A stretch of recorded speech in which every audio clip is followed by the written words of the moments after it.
ਕੀ ਮੈਂ ਤੁਹਾਡੇ ਤੋਂ ਇੱਕ ਪ੍ਰਸ਼ਨ ਪੁੱਛ ਸਕਦੀ ਹਾਂ? हाँ बिल्कुल, पूछो की पूछना। ਕੀ ਆਪਣੀ ਸਿੱਖਿਆ ਦੂਸਰਿਆਂ ਦੇ ਕੰਮ ਆਉਂਦੀ ਹੈ? हाँ बिल्कुल, अपनी शिक्षा कई तरह दूसरे के काम आती है। ਕੀ ਪੜ੍ਹੇ ਲਿਖੇ ਤੇ ਕਾਬਿਲ ਲੋਕ ਦੇਸ਼ ਦੀ ਤਰੱਕੀ ਦੇ ਵਿੱਚ ਮਦਦ ਕਰਦੇ ਆ? हाँ बहुत ज़्यादा।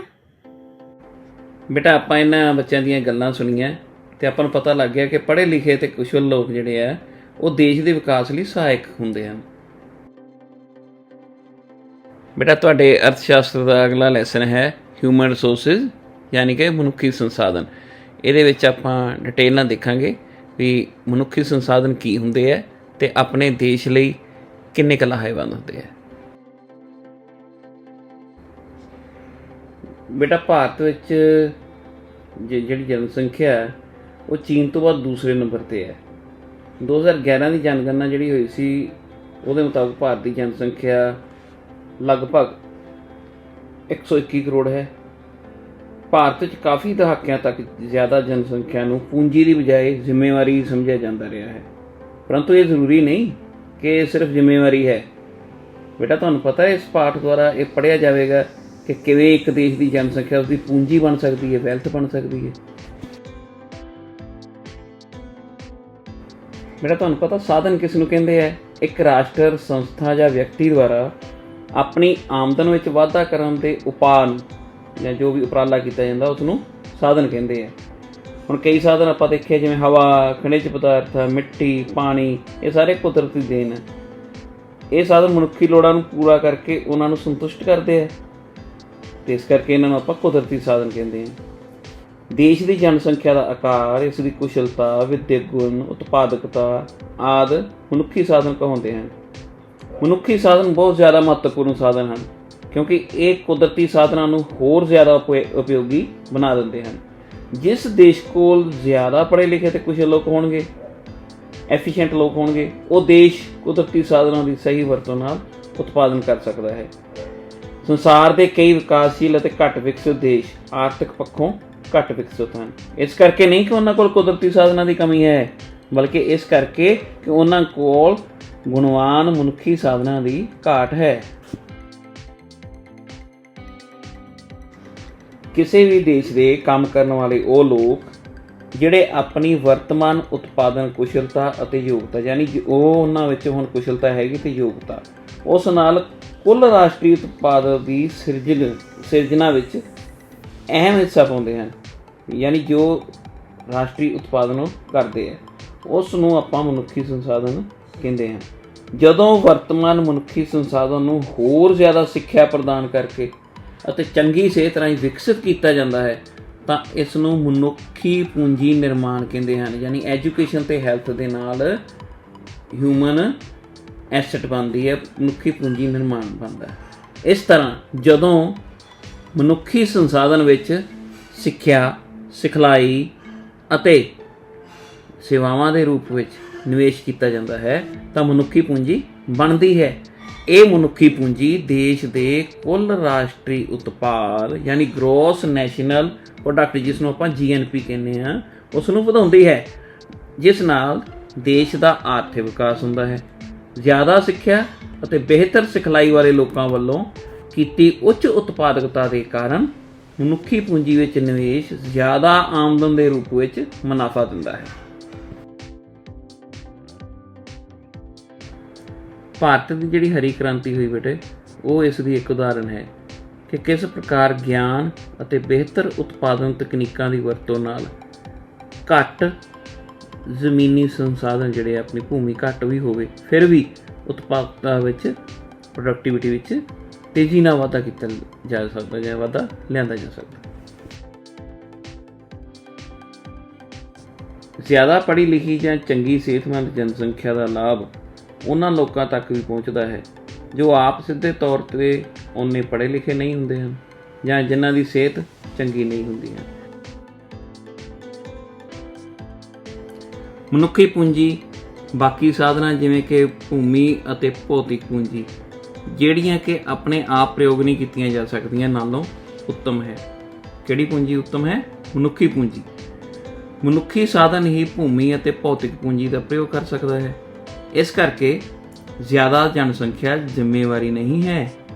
ਮਨੁੱਖੀ ਪੂੰਜੀ ਦੇ ਵਿੱਚ ਨਿਵੇਸ਼ ਕਰਕੇ ਜ਼ਿਆਦਾ ਜਨਸੰਖਿਆ ਨੂੰ ਇੱਕ ਉਤਪਾਦਕ ਪਰਿਸੰਪਤੀ ਵਿੱਚ ਬਦਲਿਆ ਜਾ ਸਕਦਾ ਹੈ, ਜਿਵੇਂ ਕਿ ਮਨੁੱਖੀ ਸਾਧਨਾਂ ਨੂੰ ਸਿੱਖਿਆ ਅਤੇ ਸਿਹਤ ਸੇਵਾਵਾਂ ਪ੍ਰਦਾਨ ਕਰਕੇ ਉਦਯੋਗ ਅਤੇ ਖੇਤੀਬਾੜੀ ਦੇ ਮਜ਼ਦੂਰਾਂ ਨੂੰ ਆਧੁਨਿਕ ਤਕਨੀਕਾਂ ਦੇ ਪ੍ਰਯੋਗ ਦੀ ਸਿਖਲਾਈ ਦੇਣ ਆਦਿ 'ਤੇ ਖਰਚ ਕਰਕੇ ਵੱਧ ਉਤਪਾਦਨ ਨਾਲ ਦੇਸ਼ ਦਾ ਵੱਧ ਵਿਕਾਸ ਕੀਤਾ ਜਾ ਸਕਦਾ ਹੈ।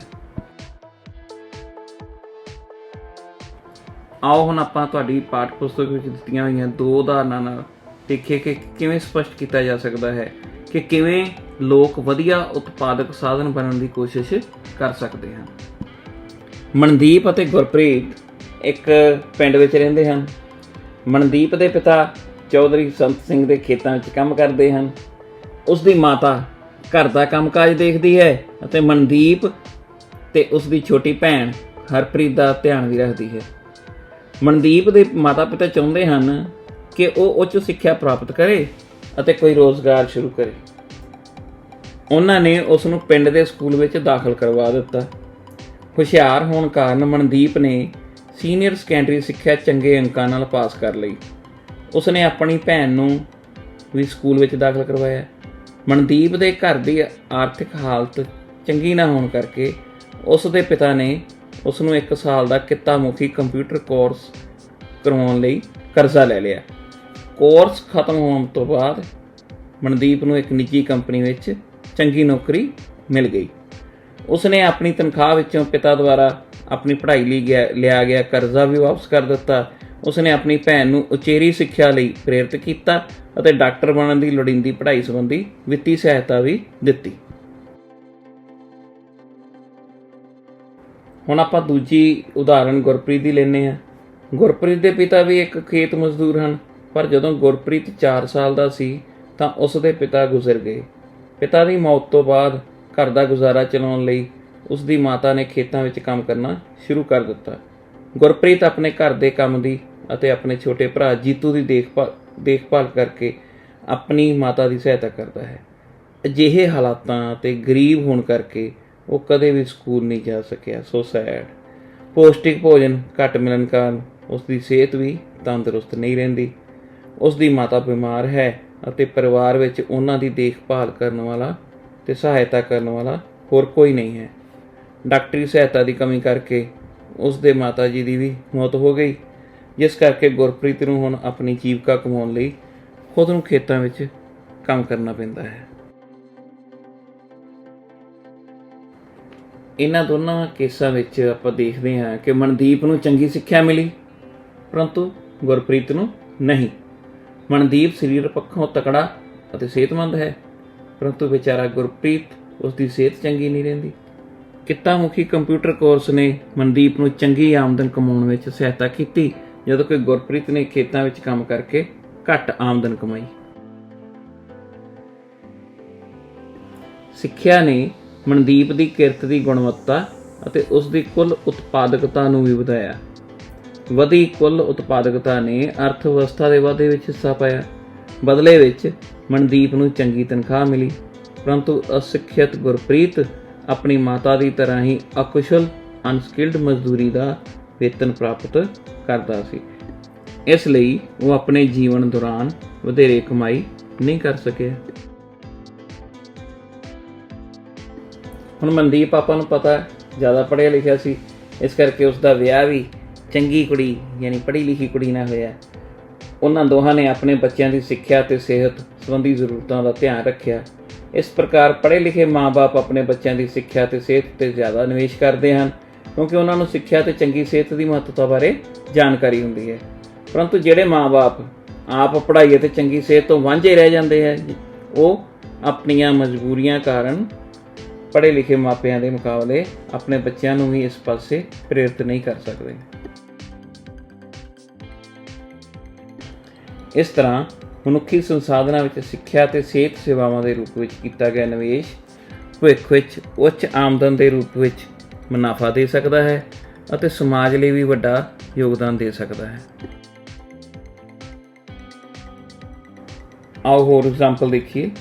दूजे विश्व युद्ध की तबाही तो बाद जर्मनी ਅਤੇ जापान ਜਿਹੇ ਦੇਸ਼ਾਂ ਨੇ ਤੇਜ਼ੀ ਨਾਲ ਆਰਥਿਕ ਵਿਕਾਸ ਕੀਤਾ, ਕਿਉਂਕਿ ਉਹਨਾਂ ਨੇ ਮਨੁੱਖੀ ਸੰਸਾਧਨਾਂ ਸੰਬੰਧੀ ਵਿਸ਼ੇਸ਼ ਰੂਪ ਵਿੱਚ ਸਿੱਖਿਆ ਅਤੇ ਸਿਹਤ ਦੇ ਖੇਤਰ ਵਿੱਚ ਨਿਵੇਸ਼ ਕੀਤਾ।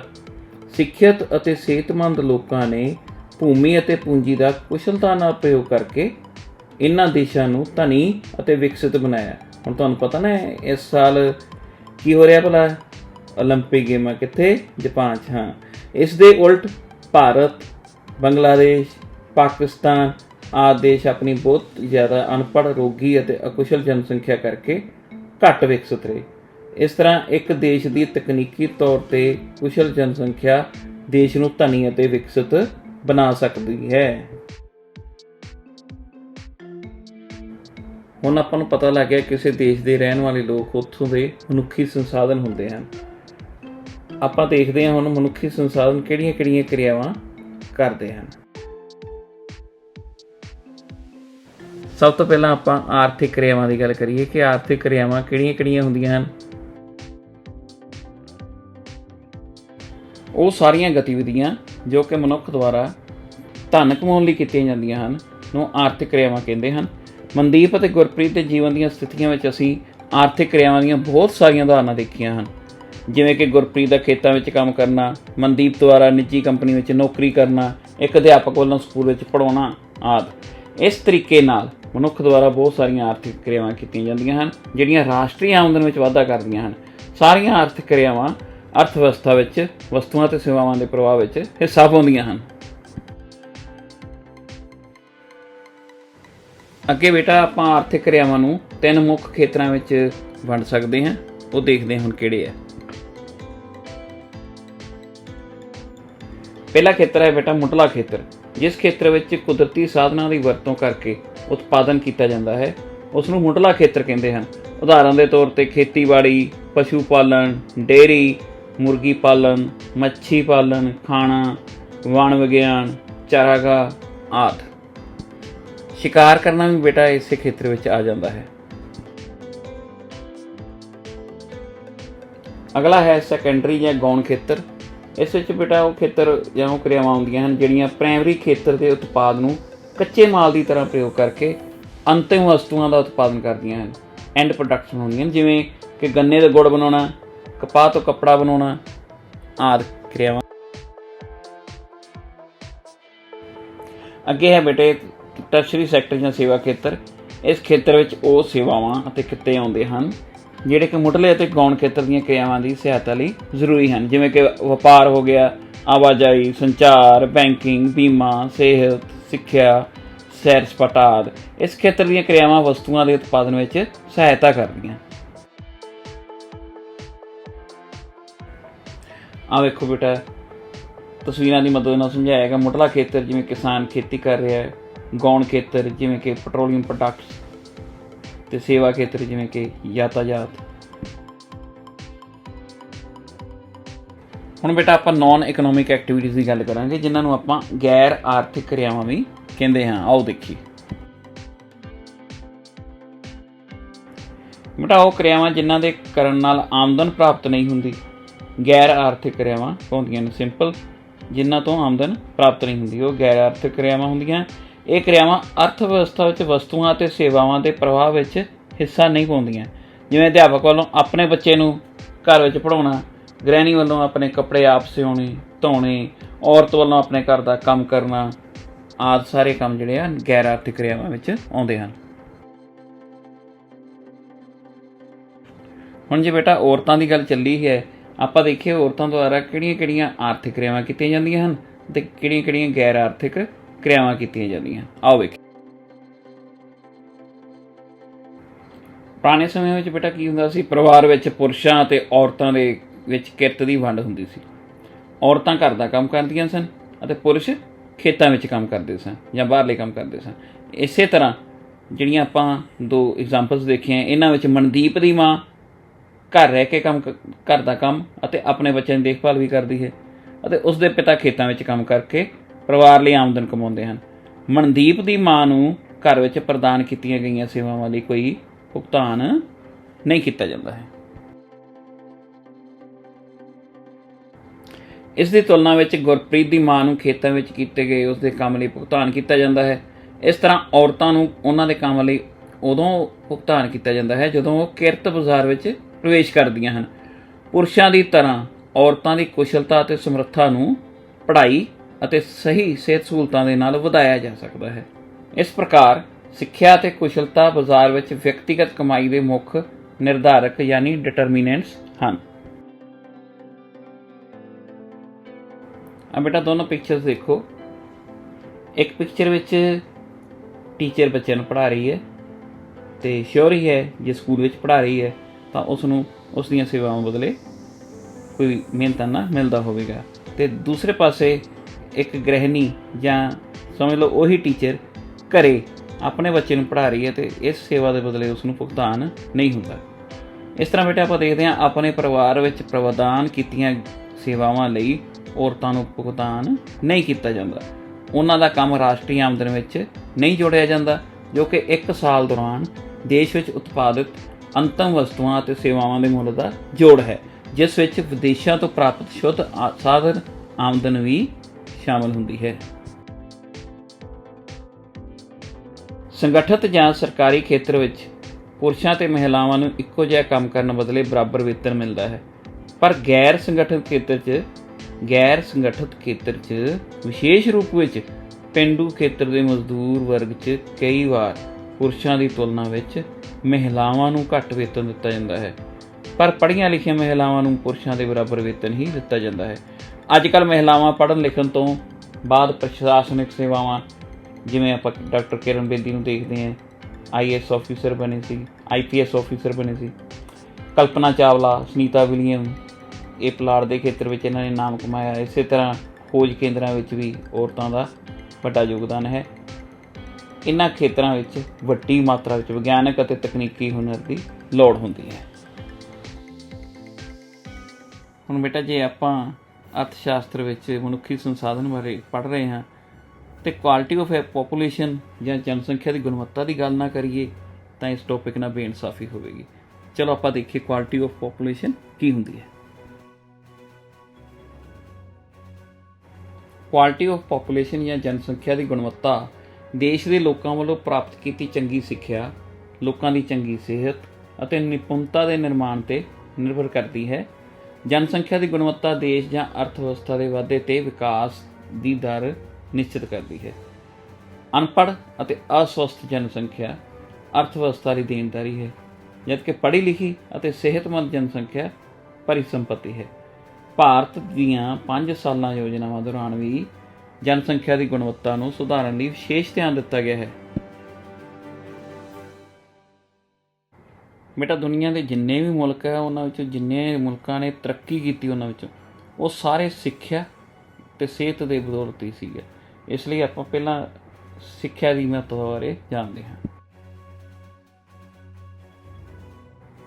ਸਿੱਖਿਆ ਮਨੁੱਖ ਦੇ ਇੱਕ ਵਿਕਾਸ ਲਈ ਇੱਕ ਬਹੁਤ ਜ਼ਰੂਰੀ ਸਾਧਨ ਹੈ। ਇਹ ਨਵੀਆਂ ਇੱਛਾਵਾਂ ਪ੍ਰਦਾਨ ਕਰਦੀ ਹੈ ਅਤੇ ਜ਼ਿੰਦਗੀ ਦੇ ਮੁੱਲਾਂ ਨੂੰ ਵਿਕਸਿਤ ਕਰਦੀ ਹੈ।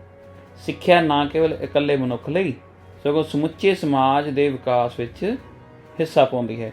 ਜਿਵੇਂ ਮਨਦੀਪ ਨੂੰ ਚੰਗੇ ਸਕੂਲ ਵਿੱਚ ਪੜ੍ਹਨ ਦਾ ਮੌਕਾ ਮਿਲਿਆ, ਸਿੱਖਿਆ ਨੇ ਉਸ ਨੂੰ ਵਿਕਸਿਤ ਹੋਣ, ਚੰਗਾ ਨਾਗਰਿਕ ਬਣਨ ਲਈ ਅਤੇ ਚੰਗੇ ਪੈਸੇ ਕਮਾਉਣ ਵਿੱਚ ਸਹਾਇਤਾ ਕੀਤੀ, ਜਿਸ ਕਾਰਨ ਰਾਸ਼ਟਰੀ ਆਮਦਨ ਵਿੱਚ ਵਾਧਾ ਹੋਇਆ ਅਤੇ ਦੇਸ਼ ਦਾ ਆਰਥਿਕ ਵਿਕਾਸ ਹੋਇਆ।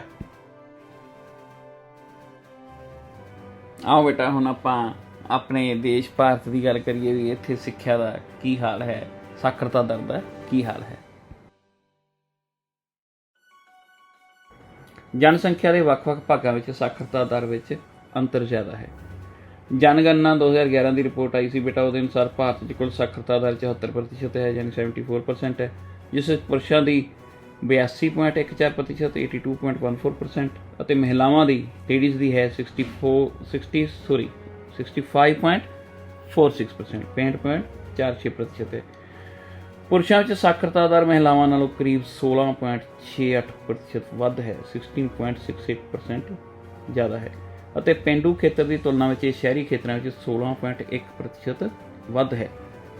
ਸਭ ਤੋਂ ਜ਼ਿਆਦਾ ਸਾਖਰਤਾ ਦੀ ਦਰ 93.9%, 93.9%, ਕਦੇ 100% ਹੁੰਦੀ ਸੀ ਅਤੇ ਕੇਰਲ ਵਿੱਚ ਹੈ, ਜਦੋਂ ਕਿ ਬਿਹਾਰ ਵਿੱਚ ਸਭ ਤੋਂ ਘੱਟ 63.8% यानी 63.8% है।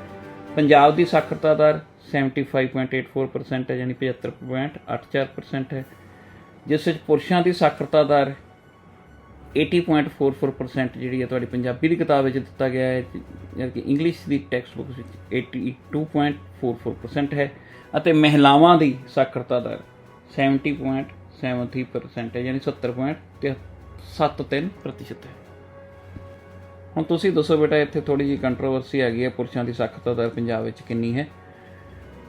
80.44% है कि 82.44%? तुसीं इस नूं सर्च आउट करके कमेंट बॉक्स विच जरूर कमेंट करना है, ਅਤੇ ਵਧੀਆ कमेंट देने वाले बच्चे नूं मैं खुद शाबाश देवांगा। अगे बेटा एक ग्राफ दिता गया है जिस भारत की साक्षरता दर दसी गई है। जिहड़ा कलर है ये देखो ध्यान नाल, ब्लू कलर जिहड़ा है वो व्यक्ति कुल दसे गए है, रैड कलर च मेल दसे गए है पुरुष, ते ग्रीन कलर च लेडीज़ यानी कि इस्त्री दसियां गई। तुसीं बेटा हेठां दित्ते प्रश्न जिहड़े आ पढ़ के उन्हां दे उत्तर एक प्लेन कागज़ ते लिखने हैं तो उसकी पिक उपर फ्लैश हो रहे WhatsApp नंबर ते मैनूं भेजनी है, क्योंकि मैं तुहाडा यूट्यूबर टीचर है। सवाल ये हैं बेटा कि साल 1951 तो लैके साल 2011 तक व्यक्तियों की साक्षरता दर वधी है? दूसरा, किस साल भारत ने 50% की साक्षरता दर नूं पार किया? तीसरा, किस साल भारत विच साक्षरता दर सब तो वध रही? चौथा, किस साल विच महिलावां दी साक्षरता दर सब तो वध है? अते पंजवां ते लास्ट, अपने अध्यापक यानी मेरे नाल ही चर्चा करो कि ग्राफ विच पुरुषों की तुलना विच महिलावां दी साक्षरता दर घट क्यों है? ये बेटा लिख के तुसीं मैनूं सेंड करना तो मैं तुहानूं रिस्पॉन्स देवांगा। हाँ बेटा, तुहाडी पाठ पुस्तक विच दफ्तर रजिस्ट्रार जनरल वालों दी गई एक भारतीय जनगणना की सारणी भी दी गई है। भारत में साक्षरता दर 1951 तो लैके 2011 तक कितनी सी? व्यक्ति पुरुष और इस्त्रियां बाइफरकेट करके 1951 तो 2011 तक दसे गए हैं। ग्राफ 2.1 तो यह स्पष्ट है कि भारत ने सिक्ख्या के खेत्र में बहुत विकास किया है। तुसीं देखिया ही है 51 च घट सी ते 11 च ज़्यादा सी। पहली 5 साल योजना के अंतर्गत सिक्ख्या ते 152 करोड़ रुपए खर्च हुए, जबकि 11वीं 5 साल योजना में यह वध के 3766.9 करोड़ हो गए। सिक्ख्या संस्थावां ते सारे खर्च किए गए सन। इस अवधि दौरान सिक्ख्या संस्थावां की संख्या 4 गुणा वधी है और विद्यार्थियों की संख्या 5 गुणा वधी है। भारत के लगभग 5 लाख पिंडां विच प्राइमरी स्कूलों का विस्तार होया है। 11वीं 5 साल योजना के दौरान सर्व सिक्ख्या अभियान अधीन 6 तो 14 साल की उम्र तक के बच्चों को लाजमी एलीमेंटरी सिक्ख्या प्रदान करना एक महत्वपूर्ण कदम है। मिड डे मील जिन्होंने आप दोपहर का भोजन कहने हैं दी स्कीम स्कूलों में बच्चों की संख्या बढ़ाउण और बच्चों के आहार पद्धर नूं सुधारन लई लागू की गई है। पिंडां दे बच्चों को चंगी सिक्ख्या प्रदान करने लई हर एक जिले में नवोदया स्कूल खोले जाने का टीचा मिथ्या गया है। हाई स्कूल के बहुत सारे विद्यार्थियों को स्वै रोजगार लई सिक्ख्या देने के मंतव नाल बहुत सारे कित्तामुखी कोर्स शुरू किए गए। हुण सूचना तकनीक की वरतों ਅਤੇ कित्तामुखी कोर्सां ते ਵਧੇਰੇ जोर दिता जा रहा है। 11वीं 5 साल योजना में पत्र विहार राਹੀਂ सिक्ख्या प्रदान करने का टीचा मिथ्या गया सी। ਜਿਹੜੇ विद्यार्थी किसी कारण स्कूल नहीं जा सकते हैं उन्हां लई ओपन स्कूल सिक्ख्या यानी ओपन स्कूल सिस्टम प्रणाली भी शुरू की गई है। मनुखी संसाधन की गुणवत्ता उदों तक नहीं आ सकती बेटा ਜਦੋਂ तक ਆਪਾਂ ਸਿਹਤ सहूलतों का विकास नहीं करते। तो सेहत बारे जानकारी हासिल करने आप अगे दिता टॉपिक जरूर ध्यान नाल सीखिए। मनुख की काम करने की योग्यता और समर्था उसकी सेहत ते निर्भर करती है। जदों मनुख सरीरक और मानसिक पक्षों तंदुरुस्त हुंदा है तो उसकी सेहत चंगी हुंदी है।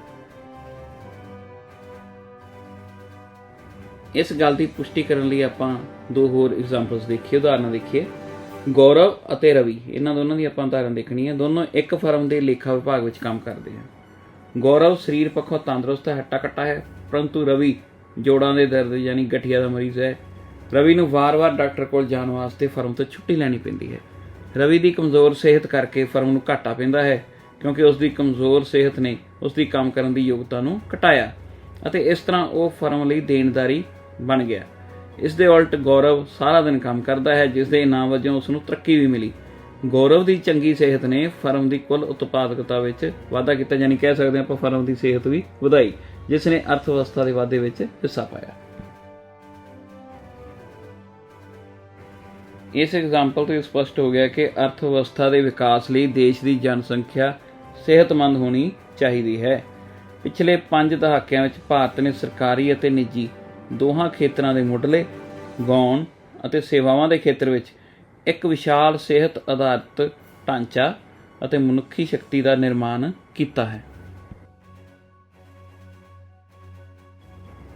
ਜੇ ਆਪਾਂ 1951 ਦੀ ਗੱਲ ਕਰੀਏ, ਉਦੋਂ ਬੇਟਾ ਸ਼ਿਸ਼ੂ ਮੌਤ ਦਰ ਸੀ 147 ਪ੍ਰਤੀ ਹਜ਼ਾਰ ਤੇ 2015 ਵਿੱਚ ਇਹ ਘਟ ਕੇ 37 ਯਾਨੀ 37 ਪ੍ਰਤੀ ਹਜ਼ਾਰ ਹੋ ਗਈ।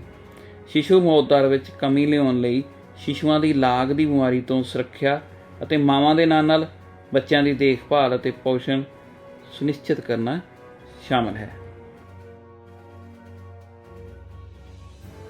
ਹੁਣ ਆਪਾਂ ਬੇਟਾ ਮਨੁੱਖੀ ਸੰਸਾਧਨ ਦੀ ਇੱਕ ਅਹਿਮ ਸਮੱਸਿਆ ਬੇਰੁਜ਼ਗਾਰੀ ਬਾਰੇ ਪੜ੍ਹਦੇ ਹਾਂ ਕਿ ਬੇਰੁਜ਼ਗਾਰੀ ਜਿਹੜੀ ਹੈ ਉਹ ਜਨਸੰਖਿਆ ਨਾਲ ਕਿਵੇਂ ਸੰਬੰਧਿਤ ਹੈ। ਅਰਥ ਸ਼ਾਸਤਰ ਦੀ ਭਾਸ਼ਾ ਵਿੱਚ ਗੱਲ ਕਰੀਏ ਤਾਂ ਬੇਰੁਜ਼ਗਾਰੀ ਕੀ ਹੈ? ਇੱਕ ਹਾਲਤ ਹੈ, ਜੋ ਸਥਿਤੀ ਹੈ ਜਦੋਂ ਮੌਜੂਦਾ ਮਜ਼ਦੂਰੀ ਦੀ ਦਰ 'ਤੇ ਕੰਮ ਕਰਨ ਦੇ ਇੱਛੁਕ ਲੋਕਾਂ ਨੂੰ ਕੰਮ ਨਹੀਂ ਮਿਲਦਾ। ਉਦਾਹਰਨ ਵਜੋਂ ਮਨਦੀਪ ਦੀ ਮਾਤਾ, ਜਿਹੜੀ ਆਪਾਂ ਐਗਜ਼ਾਮਪਲ ਦੇਖੀ ਸੀ ਪਹਿਲਾਂ, ਉਹ ਘਰ ਦਾ ਕੰਮਕਾਜ ਅਤੇ ਬੱਚਿਆਂ ਦੀ ਦੇਖਭਾਲ ਕਰਦੀ ਹੈ। ਮਨਦੀਪ ਦੀ ਭੈਣ ਹਰਪ੍ਰੀਤ ਅਤੇ ਗੁਰਪ੍ਰੀਤ ਦਾ ਭਰਾ ਜੀਤੂ ਆਪਣਾ ਸਮਾਂ ਖੇਡਣ ਅਤੇ ਘੁੰਮਣ ਫਿਰਨ ਵਿੱਚ ਗੁਜ਼ਾਰਦੇ ਹਨ। ਕੀ ਅਸੀਂ ਮਨਦੀਪ ਦੀ ਮਾਤਾ ਹਰਪ੍ਰੀਤ ਅਤੇ ਜੀਤੂ ਨੂੰ ਬੇਰੁਜ਼ਗਾਰ ਕਹਿ ਸਕਦੇ ਹਾਂ? ਉੱਤਰ ਨਿਸ਼ਚਿਤ ਹੀ ਨਾ ਹੋਵੇਗਾ, ਕਿਉਂਕਿ ਮਨਦੀਪ ਦੀ ਮਾਤਾ ਇੱਕ ਗ੍ਰਹਿਣੀ ਹੈ ਅਤੇ ਆਪਣੇ ਘਰ ਤੋਂ ਬਾਹਰ ਕੰਮ ਕਰਨ 'ਚ ਉਸ ਦੀ ਰੁਚੀ ਨਹੀਂ ਹੈ। ਹਰਪ੍ਰੀਤ ਅਤੇ ਜੀਤੂ ਬਹੁਤ ਛੋਟੇ ਹਨ, ਉਹਨਾਂ ਦੀ ਤਾਂ ਪੜ੍ਹਾਈ ਦੀ ਉਮਰ ਹੈ ਜਾਂ ਖੇਡਣ ਦੀ ਉਮਰ ਹੈ, ਇਸ ਲਈ ਉਹਨਾਂ ਦੀ ਗਿਣਤੀ ਕਿਰਤ ਸ਼ਕਤੀ ਵਿੱਚ ਨਹੀਂ ਕੀਤੀ ਜਾ ਸਕਦੀ। ਕਿਰਤ ਸ਼ਕਤੀ ਵਿੱਚ ਉਹ ਲੋਕ ਸ਼ਾਮਲ ਕੀਤੇ ਜਾਂਦੇ ਹਨ, ਧਿਆਨ ਦੇਣਾ ਬੇਟਾ, ਜਿਨ੍ਹਾਂ ਦੀ ਉਮਰ 15 ਸਾਲ ਤੋਂ 59 ਸਾਲ ਤੱਕ ਹੈ, 15 to 59। ਇਹ ਉਹ ਲੋਕ ਹਨ ਜਿਹੜੇ ਕੰਮ ਕਰ ਸਕਦੇ ਹਨ, ਕਿਰਤ ਸ਼ਕਤੀ ਵਿੱਚ ਆਉਂਦੇ ਹਨ। ਇਸ ਉਮਰ ਵਰਗ ਤੋਂ ਜ਼ਿਆਦਾ ਉਮਰ ਵਰਗ ਵਾਲੇ ਜਿਹੜੇ ਆ ਬਜ਼ੁਰਗ ਲੋਕ ਵੀ ਬੇਰੁਜ਼ਗਾਰ, ਉਹਨਾਂ ਨੂੰ ਨਹੀਂ ਕਿਹਾ ਜਾ ਸਕਦਾ। ਇਸ ਪ੍ਰਕਾਰ ਜਦੋਂ ਵੀ ਦੇਸ਼ ਦੀ ਬੇਰੁਜ਼ਗਾਰੀ ਦੀ ਦਰ ਨਿਸ਼ਚਿਤ ਕੀਤੀ ਜਾਂਦੀ ਹੈ ਤਾਂ ਇਸ ਵਿੱਚ ਉਹ ਲੋਕ ਜਿਹੜੇ ਕੰਮ ਕਰਨ ਵਿੱਚ ਅਸਮਰਥ ਹਨ, ਜਿਵੇਂ ਰੋਗੀ ਹੋਏ, ਬੁੱਢੇ ਲੋਕ, ਛੋਟੇ ਬੱਚੇ, ਵਿਦਿਆਰਥੀ ਆਦਿ ਨੂੰ ਸ਼ਾਮਲ ਨਹੀਂ ਕੀਤਾ ਜਾਂਦਾ ਹੈ। ਭਾਰਤ ਸਰਕਾਰ ਦੇ ਸਟੈਟਿਸਟਿਕ ਐਂਡ ਪ੍ਰੋਗਰਾਮ ਇੰਪਲੀਮੈਂਟੇਸ਼ਨ ਮੰਤਰਾਲੇ ਦੀ national sample survey NSS report ਅਨੁਸਾਰ ਭਾਰਤ ਵਿੱਚ ਕੇਰਲ ਰਾਜ ਦੀ ਸਭ ਤੋਂ ਉੱਚੀ ਬੇਰੁਜ਼ਗਾਰੀ ਦਰ ਹੈ ਅਤੇ ਰਾਜਸਥਾਨ ਅਤੇ ਗੁਜਰਾਤ ਰਾਜਾਂ ਵਿੱਚ ਸਭ ਤੋਂ ਘੱਟ ਬੇਰੁਜ਼ਗਾਰੀ ਦਰ ਹੈ। ਸਾਲ 1983 ਤੋਂ ਲੈ ਕੇ ਸਾਲ 2011 ਤੱਕ ਭਾਰਤ ਦੀ ਔਸਤ ਬੇਰੁਜ਼ਗਾਰੀ ਦਰ 9% ਰਹੀ ਹੈ। ਦਸੰਬਰ 2011 ਵਿੱਚ ਭਾਰਤ ਦੀ ਬੇਰੁਜ਼ਗਾਰੀ ਦਰ 3.8% ਸੀ, ਜੋ ਕਿ ਸਭ ਤੋਂ ਘੱਟ ਸੀ। ਔਰਤਾਂ ਦੀ ਬੇਰੁਜ਼ਗਾਰੀ ਦਰ ਪੁਰਸ਼ਾਂ ਦੀ ਬਜਾਏ ਜ਼ਿਆਦਾ ਹੈ। ਜਦੋਂ ਕੋਈ ਵਿਅਕਤੀ ਬਿਮਾਰ ਹੁੰਦਾ ਹੈ ਬੇਟਾ, ਡਾਕਟਰ ਉਸਦੇ ਕੁਝ ਨਮੂਨੇ ਪ੍ਰਯੋਗਸ਼ਾਲਾ ਵਿੱਚ ਭੇਜਦਾ ਹੈ। ਕਿਸ ਲਈ ਭੇਜਦਾ ਹੈ? ਕਿਉਂਕਿ ਉਹ ਦੇਖਣਾ ਚਾਹੁੰਦਾ ਹੈ ਬਿਮਾਰੀ ਦੇ ਕਾਰਨ ਕੀ ਹੈ। ਉਹਨੇ ਇਸੇ ਤਰ੍ਹਾਂ ਅਰਥ ਵਿਵਸਥਾ ਦੀ ਇੱਕ ਗਹਿਰੀ ਬਿਮਾਰੀ ਹੈ ਬੇਰੁਜ਼ਗਾਰੀ ਦੀ। ਇਸ ਦੇ ਕਾਰਨ ਆਪਾਂ ਆਪਣੇ ਤਰੀਕੇ ਨਾਲ ਜਾਣਦੇ ਹਾਂ, ਦੇਖੀਏ ਕਿਹੜੇ ਕਿਹੜੇ ਇਸ ਦੇ ਕਾਰਨ ਹਨ। ਭਾਰਤ ਵਿੱਚ ਬੇਰੁਜ਼ਗਾਰੀ ਦੇ ਜਿਹੜੇ ਆਪਾਂ ਕਾਰਨ ਦੇਖ ਸਕਦੇ ਹਾਂ ਉਹ ਹੈ, ਪਹਿਲਾ ਹੈ ਤੇਜ਼ੀ ਨਾਲ ਵੱਧਦੀ ਹੋਈ ਜਨਸੰਖਿਆ, ਦੂਸਰਾ ਛੋਟੇ ਅਤੇ ਘਰੇਲੂ ਉਦਯੋਗਾਂ ਵਿੱਚ ਗਿਰਾਵਟ, ਤੀਸਰਾ ਖੇਤੀਬਾੜੀ ਦਾ ਮੌਸਮੀ ਕਿੱਤਾ ਬਣਨਾ ਅਤੇ ਚੌਥਾ ਮਸ਼ੀਨੀ ਯੁੱਗ ਹੈ। ਪੰਜਵਾਂ ਤੇ ਲਾਸਟ ਰੁਜ਼ਗਾਰ ਸੰਬੰਧੀ ਘੱਟ ਯੋਜਨਾਵਾਂ ਆਦਿ ਕਾਰਨ ਹੋ ਸਕਦੇ ਹਨ। ਆਓ ਬੇਟਾ ਹੁਣ ਆਪਾਂ ਦੇਖੀਏ ਬੇਰੁਜ਼ਗਾਰੀ ਦੀਆਂ ਕਿਹੜੀਆਂ ਕਿਸਮਾਂ ਹਨ। ਬੇਰੁਜ਼ਗਾਰੀ ਦੀਆਂ ਕਈ ਕਿਸਮਾਂ ਹੁੰਦੀਆਂ ਨੇ ਬੇਟੇ, ਜਿਵੇਂ ਪੇਂਡੂ ਅਤੇ ਸ਼ਹਿਰੀ ਖੇਤਰਾਂ ਵਿੱਚ ਬੇਰੁਜ਼ਗਾਰੀ ਵੱਖੋ ਵੱਖ ਖੇਤਰਾਂ ਵਿੱਚ ਵੱਖੋ ਵੱਖ ਤਰ੍ਹਾਂ ਦੀ ਹੁੰਦੀ ਹੈ। ਇਹਨਾਂ ਵਿੱਚ ਜੇ ਪਿੰਡਾਂ ਦੀ ਗੱਲ ਕਰੀਏ ਤਾਂ ਉੱਥੇ ਮੌਸਮੀ ਅਤੇ ਛੁਪੀ ਹੋਈ ਬੇਰੁਜ਼ਗਾਰੀ ਹੁੰਦੀ ਹੈ। ਸ਼ਹਿਰੀ ਖੇਤਰਾਂ ਵਿੱਚ ਪੜ੍ਹੇ ਲਿਖੇ ਲੋਕਾਂ ਦੀ ਬੇਰੁਜ਼ਗਾਰੀ ਹੁੰਦੀ ਹੈ। ਮੌਸਮੀ ਬੇਰੁਜ਼ਗਾਰੀ ਉਹ ਹੁੰਦੀ ਹੈ ਜਦੋਂ ਲੋਕਾਂ ਨੂੰ ਸਾਲ ਵਿੱਚ ਕੁਝ ਮਹੀਨੇ ਕੰਮ ਮਿਲਦਾ ਹੈ ਅਤੇ ਬਾਕੀ ਮਹੀਨਿਆਂ ਵਿੱਚ ਉਹ ਬੇਰੁਜ਼ਗਾਰ ਰਹਿੰਦੇ ਹਨ। ਖੇਤੀਬਾੜੀ ਖੇਤਰ ਦੀ ਗੱਲ ਕਰੀਏ ਤਾਂ ਉੱਥੇ ਲੋਕ ਬਿਜਾਈ ਅਤੇ ਕਟਾਈ ਦੇ ਸਮੇਂ ਦੌਰਾਨ ਰੁਜ਼ਗਾਰ ਵਿੱਚ ਰੁੱਝੇ ਰਹਿੰਦੇ ਹਨ, ਪਰੰਤੂ ਇਸ ਤੋਂ ਬਾਅਦ ਲਗਭਗ 5 ਤੋਂ 7 ਮਹੀਨਿਆਂ ਤੱਕ ਉਹ ਬੇਰੁਜ਼ਗਾਰ ਰਹਿੰਦੇ ਹਨ। ਹੁਣ ਆਪਾਂ ਬਹੁਤ ਇੰਪੋਰਟੈਂਟ ਟੌਪਿਕ ਬਾਰੇ ਗੱਲ ਕਰਾਂਗੇ। ਇਹ ਆਮ ਤੌਰ 'ਤੇ ਬੇਟਾ ਪੁੱਛਿਆ ਜਾਂਦਾ ਹੈ, ਛੁਪੀ ਹੋਈ ਬੇਰੁਜ਼ਗਾਰੀ ਕੀ ਹੁੰਦੀ ਹੈ। ਇਹ ਬੇਟਾ ਜਦੋਂ ਕਿਸੇ ਕੰਮ ਵਿੱਚ ਲੋੜ ਤੋਂ ਵੱਧ ਲੋਕ ਲੱਗੇ ਹੁੰਦੇ ਹਨ, ਜੇਕਰ ਕੁਝ ਲੋਕਾਂ ਨੂੰ ਇਸ ਕੰਮ ਵਿੱਚੋਂ ਹਟਾ ਦਿੱਤਾ ਜਾਵੇ ਤਾਂ ਕੁੱਲ ਉਤਪਾਦਨ ਵਿੱਚ ਕੋਈ ਕਮੀ ਨਹੀਂ ਹੁੰਦੀ। ਭਾਰਤ ਦੇ ਪਿੰਡਾਂ ਵਿੱਚ ਕੰਮ ਕਰ ਰਹੀ ਕੁੱਲ ਜਨਸੰਖਿਆ ਦਾ 30% ਛੁਪੇ ਬੇਰੁਜ਼ਗਾਰ ਹਨ।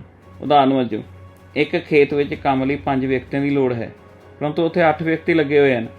ਇੱਥੇ 3 ਵਿਅਕਤੀ ਵਾਧੂ ਹਨ ਅਤੇ ਇਹ ਛੁਪੇ ਹੋਏ ਬੇਰੁਜ਼ਗਾਰ ਹਨ। ਜੇਕਰ ਇਹਨਾਂ 3 ਵਿਅਕਤੀਆਂ ਨੂੰ ਕੰਮ ਤੋਂ ਹਟਾ ਵੀ ਲਿਆ ਜਾਵੇ ਤਾਂ ਉਤਪਾਦਨ ਵਿੱਚ ਕੋਈ ਫਰਕ ਨਹੀਂ ਪੈਂਦਾ।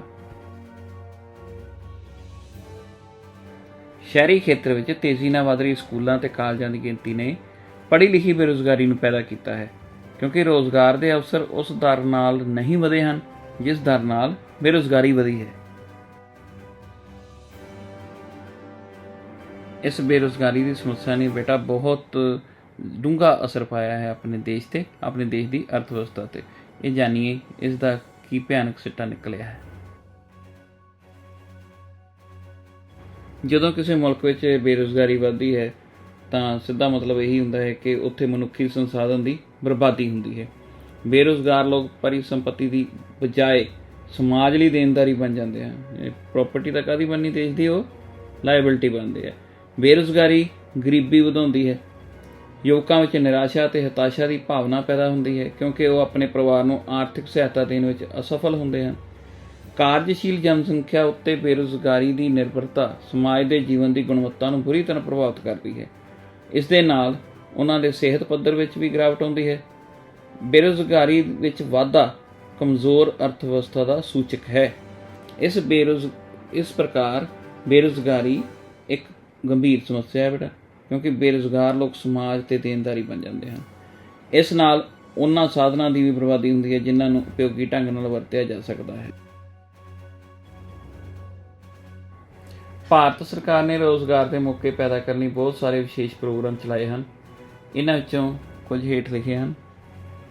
ਪਹਿਲਾ ਹੈ ਸਵਰਨ ਜਯੰਤੀ ਗ੍ਰਾਮ ਸਵੈ ਰੋਜ਼ਗਾਰ ਯੋਜਨਾ SJGRY। ਦੂਸਰਾ ਸੰਪੂਰਨ ਗ੍ਰਾਮੀਣ ਰੋਜ਼ਗਾਰ ਯੋਜਨਾ SGRY। ਤੀਸਰਾ ਬੇਟੇ ਆਪਾਂ ਡੇਲੀ ਸੁਣਦੇ ਹਾਂ Mahatma Gandhi national rural employment guarantee act MNREGA, ਜਿਸ ਨੂੰ ਬੋਲਦੇ 2005 ਦਾ ਐਕਟ ਹੈ। ਲਾਸਟ ਵਿੱਚ ਆਪਾਂ ਬੇਟੇ ਕਹਿ ਸਕਦੇ ਹਾਂ ਕਿ ਮਨੁੱਖੀ ਸਾਧਨ ਇੱਕ ਬਹੁਤ ਵੱਡੀ ਸ਼ਕਤੀ ਹੈ। ਸਿੱਖਿਆ ਅਤੇ ਸਿਹਤ ਸੰਬੰਧੀ ਸਮੱਗਰੀ ਨੇ ਮਨੁੱਖੀ ਸਾਧਨ ਨੂੰ ਅਰਥ ਵਿਵਸਥਾ ਲਈ ਪਰਿਸੰਪत्ति ਬਣਨ ਵਿੱਚ ਸਹਾਇਤਾ ਯਾਨੀ ਮਦਦ ਕੀਤੀ ਹੈ। ਇਹ ਲੈਸਨ ਦਾ ਸਿਲਸਿਲਾ ਬੇਟਾ ਹਾਲੇ ਖਤਮ ਨਹੀਂ ਹੋਇਆ ਹੈ। ਅੱਗੇ ਵੀ ਤੁਹਾਡੇ ਲਈ ਹੋਰ ਰੋਚਕ ਢੰਗਾਂ ਨਾਲ ਲੈਸਨ ਬਣਾ ਕੇ YouTube 'ਤੇ ਲਿਆਂਦੇ ਰਹਾਂਗੇ। NTSC ਦੇ ਵਿਸ਼ੇਸ਼ ਪੈਕੇਜ ਤੋਂ ਸ਼ੁਰੂ ਕੀਤਾ ਹੈ ਅਤੇ ਹੌਲੀ ਹੌਲੀ ਸਾਰੀਆਂ ਕਲਾਸਾਂ ਲਈ ਕੁਝ ਨਾ ਕੁਝ ਤੁਹਾਡੇ ਲਈ ਪੇਸ਼ ਕਰਦੇ ਰਹਾਂਗੇ। ਇਸ ਕਰਕੇ ਇਸ ਚੈਨਲ ਨਾਲ ਜੁੜੇ ਰਹੋ, ਸਬਸਕ੍ਰਾਈਬ ਕਰੋ, ਲਾਈਕ ਕਰੋ, ਕਮੈਂਟ ਕਰੋ ਅਤੇ ਬੈਲ ਆਈਕਨ ਵੀ ਦਬਾਓ।